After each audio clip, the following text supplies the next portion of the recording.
November 24, 1326. Hereford's marketplace swells with bodies. Nobles in silks, peasants in rags, merchants and monks, shoulder to shoulder. Not for worship, not for trade. Today, they have come for blood. At the center stands a wooden platform. Not divine, not theatrical, just high enough to command dread. Dragged forward, a man of 40, pale, hollow-eyed, his body ravaged by starvation, a final failed rebellion. Once the second most powerful man in England, now a name to be destroyed. Hugh Despenser, the younger, born for power, built for ruin. How did he come to this? Son of Hugh Despenser the elder, heir to privilege and proximity. From youth, Hugh learned the art of power. Not just wealth, but reach, influence, control. His marriage to Eleanor de Clare. Brilliant. Not just a noble match, a royal one. Through her, Hugh gained land, legitimacy, and a path to the king. And that king? Edward II, a monarch vulnerable to affection, a crown ready to be courted, the shadow behind the throne. Edward was no warrior king. Where his father had crushed Scotland, Edward II preferred music, craft, and companionship. Dangerous preferences in a medieval court. Piers Gaveston, the king's first favorite, had scandalized the realm. Executed by barons in 1312. A void was left. Hugh stepped in. By 1316, he was chamberlain. By 1322, he ruled in all but name. Nobles exiled. Lands seized. Enemies crushed. He humiliated Queen Isabella. He bent Wales. He bent the king. The kingdom under one man's greed. Hugh did not rise. He consumed. He seized his sisters-in-law's lands, extorted widows, imprisoned rivals, controlled who spoke to the king, who prospered, who vanished. He was called greedy, cruel, and then, worse, whispers of sodomy, illicit unions, abominable acts, words that in 14th century England didn't just shame, they condemned.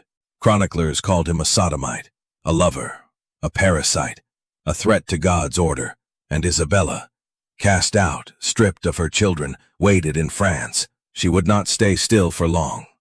The Queen strikes. 1326. Isabella returns with an army. Not large, but welcomed.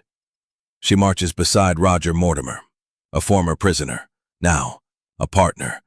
The kingdom, tired of Hugh's rot, opens its gates.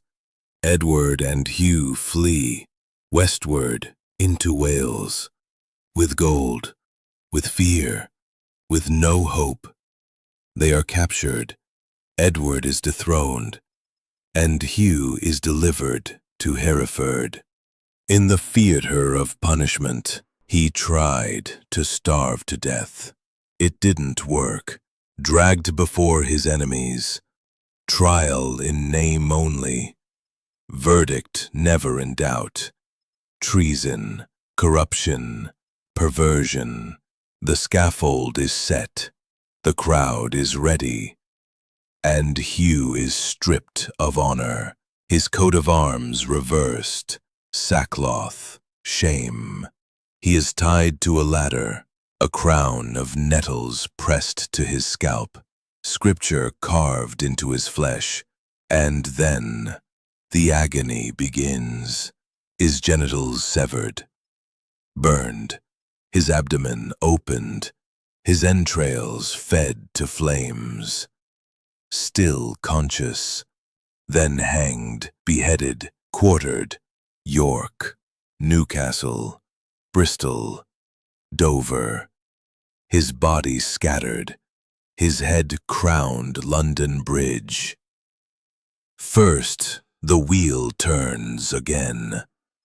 But the rot didn't end with Hugh. 4 years later, Mortimer hanged. Isabella imprisoned. Edward III, the young son, took back the crown. Quietly, brutally, power devoured them all. As for Hugh, what remained, a skull, a femur, splinters, was buried by his widow. And Edward II, rumors said a red-hot poker claimed him. Sin answered with fire, legacy of blood and memory. Hugh's execution was no justice. It was theater, a ritual to cleanse, to warn, each wound symbolic. Castration for desire, disembowelment for betrayal, quartering for division. The spectacle wasn't just for the guilty, it was for the people. A message burned into flesh. The mirror in the ashes. Today, Hugh Despenser is remembered as a villain, ranked among Britain's worst. But villains can be mirrors. He reflects greed, obsession, love forbidden, and how justice and vengeance often wear the same face. His story is not just of power's rise and fall, but of how deeply public violence can dig into a nation's memory. If this tale unsettled you, if it made you think, or wonder, or pause, then follow it. Subscribe now, because the past does not sleep, and stories like this, they always return.